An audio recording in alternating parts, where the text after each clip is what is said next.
Исәмсез балалар, бүгенге дәресебезнең темасы кешене нәрсә кеше итә. Кешенең башка тереклек ияләреннән аермасы. Кем ул кеше? Хайваннардан ул нәрсә белән аерыла. Әйтик, барлык тереклек ияләренең бары кешегә генә хас сыйфат бар. Аның гына колак яфрагының йомшак көлеше була. Әмма кешене хайваннардан аермасын билгеләүдә бу төп факт була аламы? Әлеге мәсьәлә турында акыл ияләре бик борынгыдан ук уйлана килгән.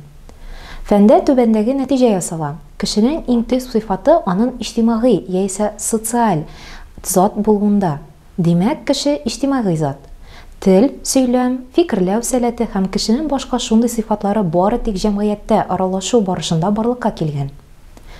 Дөньяга килгән һәр бала бары тик җәмгыятьтә генә кеше булып җитешә. Азык булардай нәрсәләрне һөҗүм итәргә яраклы яки яраксыз тереклек ияләрен, үзләренә кайдан куркыныч яңарга мөмкин булуын инстинкт буенча хайван балалары тумыштан ук белә. Адам баласы исә дөньяга килгәндә башка терек затлар белән чагыштырганда тормышка иң яраклашмаганы була. Ул бары гаиләдә, җәмгыятьтә генә кеше булып җитешә. Тормыш сабаклары әйләнә-тирә дөнья турындагы гыйлем, хезмәт күнекмәләре аңа шушында бирелә. Иҗтимагый социаль зат булса да, кеше бары бер табигать баласы булып кала. Аның гәүдәсе, тәне табигать тарафыннан тудырылган. Кешенең баш мие табигатьтән муҗизасы. Аның бик күп биологик ихтиҗлары бар. Аңа суларга, ашарга, эчәргә, йокларга кирәк. Ул яшәгән тирәлектә тиешле температура булу зарур. Тәнебез, каныбыз, миебез табигатьтән. Димәк ки, кеше биологик зат. Моның шулай булуы кешенең автономиясында һәм физиологиясында, нервлары һәм миендә, организмда барган химик электрик процессларында һәм башкаларда чагыла. Кешедәге иҗтимагый, җәмгыяви һәм биологик башлангычлар бер бөтен. Төз басып йөрү, баш миенең төзелеше, йөз чалымнары, кулларының рәвеше, булар барысы да бик күп гасырлар, миллионланган ел дәвамында барган үзгәрешләр нәтиҗәсе. Һәр баланың үз ихтыярына буйсына торган бармаклары бар. Ул әйтик, пумала тотып, төсле буялар белән рәсем ясый ала. Әмма рәссам булып җитешү өчен аның җәмгыятьтә яшәве шарт. Дөньяга килгәндә һәр сабыйның баш мие һәм тавыш аппараты була, әмма фикер йөртергә һәм сөйләргә ул бары тик җәмгыятьтә генә өйрәнә ала. Һәр кешенең теләсә кайсы җәнлек җанварга хас булганча үз-үзен саклау инстинкты бар. Димәк, кешедәге биологик һәм социаль башлангычлар тыгыз бәйләнештә һәм кешене шул бердәмлек яшәтә. Әлеге нык берлек кешенең биологик һәм социаль зат булуын дәлилли. Хәзер балалар фикерләү һәм сөйләү турында сөйләшеп китик. Хезмәт һәм иҗтимагый яки социаль мөнәсәбәтләр белән бер рәттән кеше хайваннардан уйлау сәләтенә ия булу белән аерыла. Фикерләү эшчәнлеге баш мие үсешенә бәйләнгән. Үсеш дәрәҗәсе ягыннан хайваннар арасында иң югары баскычта торган кеше сыман маймылның баш мие үсеше кешенекеннән күпкә кайтыш. Озак еллар дәвамында күпме тырышсалар да, маймылны берәү дә кеше кебек фикерләргә өйрәтә алмады. Фикерләү нәтиҗәсендә кеше хайваннар кебек табигать затларына яраклашып кына калмыйча, дөньяны үзгәртә дә әле. Ул табигать җитештермәгән нәрсәләрне ясый. Табигать машиналар, йортлар, тимер юллар төземи бит. Кеше исә табигый материалларны эшкәртеп, үзенә кирәкле яңа әйберләр ясый. Моның өчен ул туплаган белемнәреннән файдалана. Табигатькә предметларның сыйфатларын белми торып, кеше бернинди техник ачышлар ясый алмас иде. Әмма техника, транспорт, элемтә чараларын ясау өчен белем туплау гына җитми, шул белемне файдаланып, кешегә кирәкле һәм ул җитештерергә теләгән әйберләр модельләрен уйлап табу сәләте дә кирәк. Кеше баштан уйлый, үзе ирешергә теләгән максатны күз алдына китерә, аннары ниятен тормышка ашыру өчен хезмәт куя. Ниндидер яңа әйбер ясый торган хайваннар, кошлар, бөҗәкләр дә була. Әйтик, күрмәкүч пәрәвез үрә, бал корты кәрәз ясый. Әмма моңа аларны берәү дә өйрәтми, алар моны табигатьтән килгән инстинкт нигезендә башкаралар. Шуннан да җитдирәк, катлаулырак эшне элеге тереклек ияләре башкара алмый.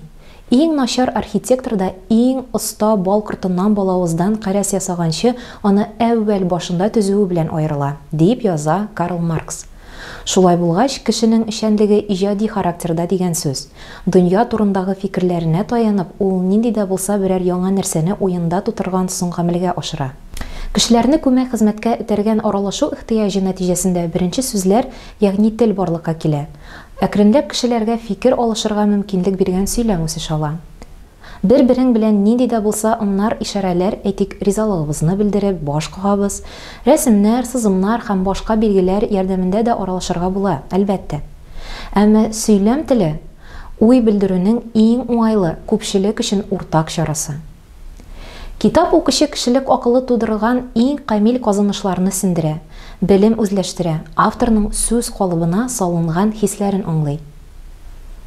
Кешенең үз алдына ниндидер уйлавы, эчтән генә сөйләшү, ягъни теленең авыз эчендәге сигезелмәс хәрәкәтләре белән бара.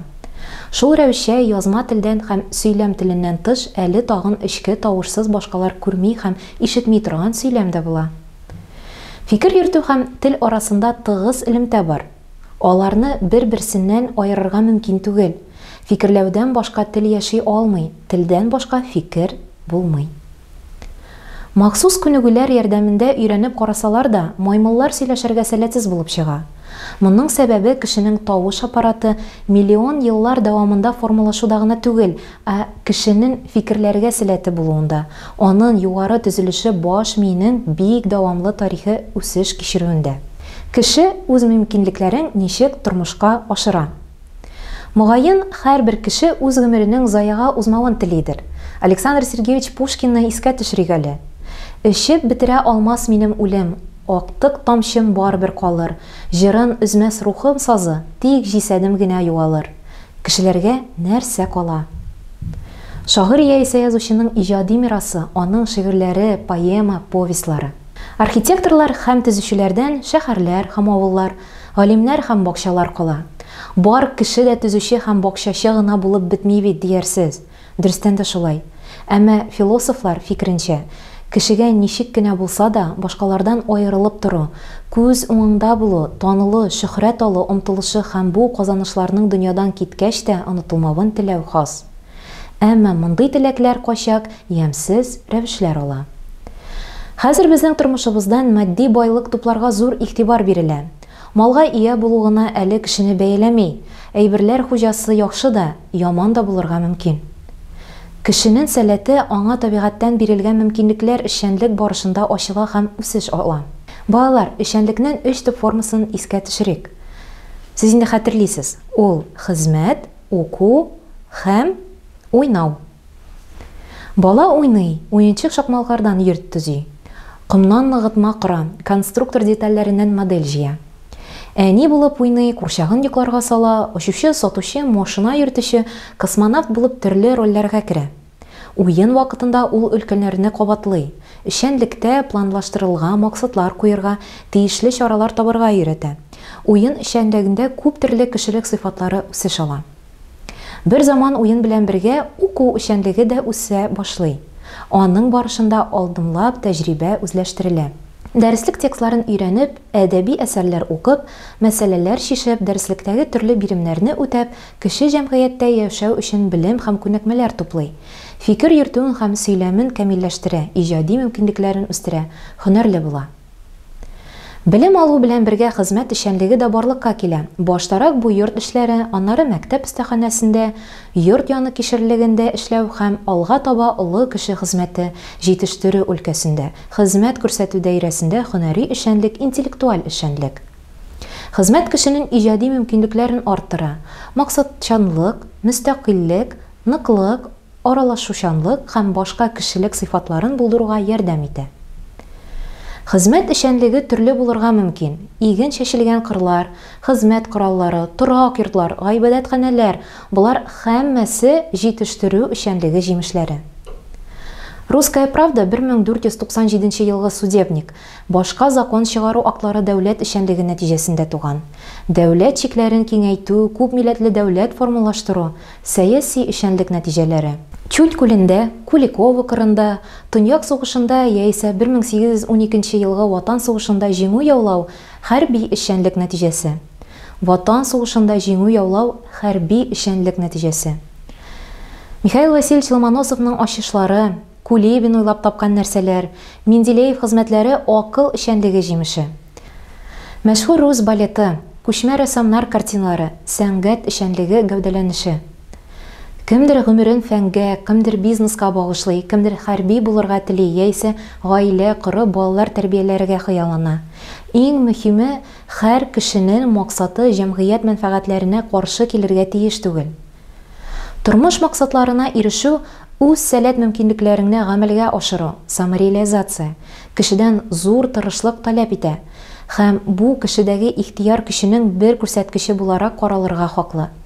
Үз сәләт мөмкинлекне гамәлгә ашырганда, эшчәнлек алып барганда, кеше кыенлыкларны, ялкаулыгын, кыюсызлыгын җиңәр өчен, үз үзенә ышанычын арттыру өчен зур көч куя. Шул рәвештә җәмгыять өчен әһәмияткә ия булган нәтиҗәләргә ирелешә, шәхеснең сәләте ачыла бара. Үз максатларына ирешү барышында нәкъ менә җәмгыять өчен файдалы эшләр башкаруны кешегә хөрмәт һәм танылу китерә. Ягъни кеше үз сәләт мөмкинлекләренең тулысынча файдаланып максатларына ирешә. Сез Антон Павлович Чеховнан түбәндәге сүзләр белән килешерсез дип уйлыйм. Киләсе буыннардан бәйсез яшисе иде һәм алар өчен генә түгел, тормыш бер генә бирелә һәм күтәренке рух белән аңлы һәм матур яшисе килә. Акылсызлыкка юл куймыйча, күренекле мөстәкыйль роль уйныйсы, тарихны үзебез ясыйсы килә. Шул ук киләчәк буыннар һәрберебезне бу бер мәхлук итеп дип яисә аңнан да начарак бәяли алмасын. Әйдәгез, нәтиҗә ясыйк. Кеше хайваннардан нәрсә белән аерыласын? Беренчедән, кеше хезмәт кораллары җитештерергә һәм алардан файдаланырга сәләтле. Икенчедән, аның баш миенең төзелеше катлаулы, ул фикерли һәм мәгънә аңлата торган итеп сөйли ала. Өченчедән, кеше максатчан иҗади эшчәнлеккә сәләтле. Кеше биосоциаль зат, ул җирдәге терек организмнар үсешендә үзенә аерым бер урын тота. Балалар, кешене нәрсә кеше итә тема буенча дәресебез тамам. Киләсе очрашуларыбызга кадәр.